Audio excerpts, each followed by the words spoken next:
За танд Amanding аккаунтын мэйл хаяг нууц өгсөн байна. За энэ нэг аккаунтын мэйл хаягаараа нэвтэрч ороод юуны өмнө за ингээд яг нь таны аккаунт нэвтрээд орохоор ийм минутстэй харагдана. За та ингээд харах юм бол ингээд. За сургачийн зэгсаалт ээш нэг хичээл нэг гэсэн 3 товчийг та ашиглана. За юуны өмнө эхлээд та эндээ сургачаа бүртгэн. За шинэ сурагч бүртгэх гэдэгтэр суралцагчийн нэр, утасны дугаар тийм ээ. За утасны дугаарыг заавал бүртгэн. За нууц дугаар дээр тухайн утасны копидэ тавьчих та. За ингээд яах нь вэ? 7 дугаар анги гэх юм бол жишээлх юм бол ингээд нэмэх гэвэл таны бүртгэл баталгаажуулна. Заавал утасны дугаараар нууц үг хийгээрэй. Энэ хүүхэд мартахгүй та дараа нь хэрэгэлцэхгүй. Нэгдүгээр AI болвол утасны дугаараар хөөж аналитик хийдэг гэсэн үг. За ингээд төгчүүлсний дараа таны утасны суралцагч ингээд чагсаалт руу ороод ирэн сурагчийн чагсаалт руу дараад үзэн. За заавар зөвлөмжөд анхааралтай хараарай. За дараа та суралцагчаас яах нь шалгалт аавна. За тэгэхээр суралцагчаас шалгалт авахдаа тухайн суралцагчийнхээ авах гэж байгаа шалгалтаа одоо тохируулаад өгнө гэсэн үг.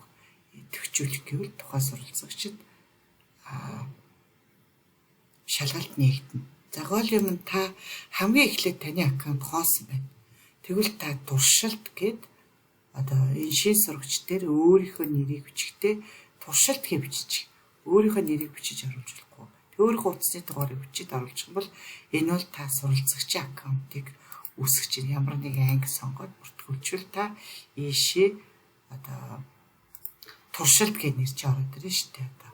Тэгвэл та яах нь өөртөө шалгалт нээж, хичээл нээж, үзэж болно бүх юмыг суралцагчдад нэгдэж хичээлээд ямар нэг туршиж үзнэ гэдэг чинь өөрөө программа тий эхлээд. За тэгвэл хоёулаа сая шалгалт нэгэд өгцөө. За тэгвэл хоёулаа одоо ингээ харъя. Жишээлх юм бол MIND-д орно. MIND-дээр ингээд хичээлийг харуулъя. Нэгээс за энэ дээр шүү дээ. Монгол хэлний 1-р түвшний уншуулж хичээлэх гэж байгаа. Энэ хичээл бол яадаг вэ гэхээр 4, 5, 6 настай хүүхдэд өгдөг. За энэ бол яах юм? 2-р түвшний уншуулж 5, 6 одоо өсвөө дахиж үзмээр шаардлагатай хүүхдүүд байдаг шүү дээ. Тэр хүүхдүүдэд өгдөг. За ингээд яах нь Монгол хэлний анхан түвшин, дунд түвшин, за тэгээд агсан түвшин, найруулга өгцөө гэсэн хөтөлбөрүүд байгаа. Тэгэхээр тохирох хөтөлбөрийг хүүхдэд өгнө. За бага ангийнхан бол анхан түвшний монгол хэлний дүрмүүдийг үзэх нь шүү дээ. За түвшин дараагийнхан дунд түвшин гэдэг түвшнөр нь. За 6 дугаар ангид бол одоо дунд түвшин л орсон байгаа шүү дээ. Дүрмүүд нь тийм ээ. За ихэвчлэн суур мэдлэгийн осрогдол арилган гэдэг бол таны хүүхэд уншиж бичих, уншиж ойлгох чадвар муутай хүүхдүүд л орж ирж байгаа шалгалтанд та өөрийнхөө туршилтын аккаунтн дээр яах юм юу яагаад үзээрэй шалгалтаа нээж үзээ агуулгыг хар. Тэгээд уйлдуулна. Тийм үү? За одоо эндээс ингээд анхан зөвшний дүрмийг харах юм бол 60 хичээлдээ 60 хичээл дээрээ үржихэн 5 тасгал гэхээр яах юм 60-ыг үржихэн 5 300 тасгал байна шүү дээ. Та хичээл нэгтэн. За энэ дүрмийг харахад багын суурьуудын дүрмийг та харж байгаа. Эндээс ингээ хичээлийнхаа агуулгыг одоо хардаг байх нь шүү дээ. Ямар хичээл вэ гэд. Таны аккаунтд бол яах нь шалгалт бол ингэж зөвхөн тухайн бүлгийн нэрээр яах нь үгүй. Энэ хичээлийг одоо нээж өгөх гэж байгаа энэ хичээл чинь яах нь шалгалт бол ангиар хичээл нээж өгөхд бол бүлгээр за жишээлх юм бол яах нь энэ дунд түвшний гээд ингээд хичээл нэх гэхээр одоо анхан түвшний энэ харж байна уу зөв бичгийн анхан түвшний дүрм гэх юм бол яах нь ингээд энэ хичээл бүхэлдээ нийтдээ 60 хичээлд хичээлч гэдэг гэсэн үг байхгүй юу. Тэгвэл л шүү дээ бас дахиад нэг юм сануулъя гэж.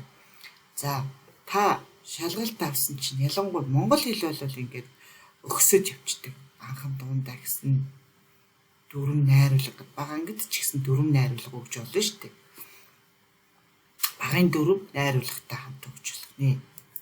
За тэгвэл математик жил нэлээд одоо ангид уусгаж явдаг. За жишээлх юм бол энэ дээр 3 дээрээс дарыг. За таны шалгалт авсан хүүхэд 5 дугаар ангийн хүүхдэд гэж үтэй 5. Гэсэн чинь 5 дугаар ангийн шалгалтыг 9 өвтэй хийсэн бол анги уруудуулаад 3 2 гээд 2 дугаар ангиас хоцрогдлоо нөхөхөр болчлаа гэж үтэй. Тэгвэл 2 дугаар ангийн хүүхэд нөхөх юм бол энэ хүүхэд 5-ын 1 тэ 2 дугаар ангиас нөхөн гэхээр чинь хоёлаа одоо эндээс харж 2 дугаар анги гэдэг чинь энэ хараа 1 2 3 4 5 6 7 8 9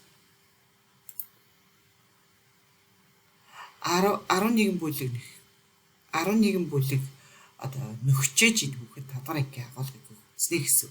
Тэгэхээр бага ангийн хүүхдийг бол өнжөөд 20 минут дунд бол ахлах ангийн хүүхдүүдийг өдөр болго 20 минут гэсэн заавар өгөөрэй. Эцэг эхэд нь яах нь календар дээр орох өдрүүдэд тэмдэглэж өөрөө тэмдэглээд яваарай гэж хэлээд ханын календар дээр эцэг эхчүүдийг зөвлөмж. Тэгэхээр хүүхэд 20 минут орсныхаа дараа чеклээд байдаг байхгүй ингээд дадал алгах ёстой.